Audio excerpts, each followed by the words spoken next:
台语字真趣味，乡亲啊，避暑，台语安尼写，避暑，羞涩、内向、害羞、腼腆、难为情，台语讲避暑，就是咧形容一个人缺点，话无济，惊见笑，唔敢表现家己，拄着生分的人就揪起来。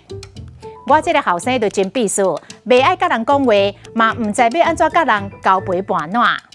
这个学生真避暑，见拜互老师点名就台讲话，都规个面红讲讲。我的个性避暑，加上生做歹看面，所以拢互误会讲我真歹斗阵。实在想袂到，伊较早是一个真避暑的姑娘啊，即摆竟然变甲君大方真外向。特别来说明一下。魏小人甲避暑意思无同款哦。避暑是个性害羞内向，魏小人是畏畏缩缩、胆小怕事、没有担当。自细汉父母就教示，做人处事爱敢做敢当，唔通畏小人。这个主管就真畏小人，拄着代志就是揪，就是闪，就是杀，拢唔敢负责。伊迄个人都畏小人，无胆无面皮。根本无法度信任。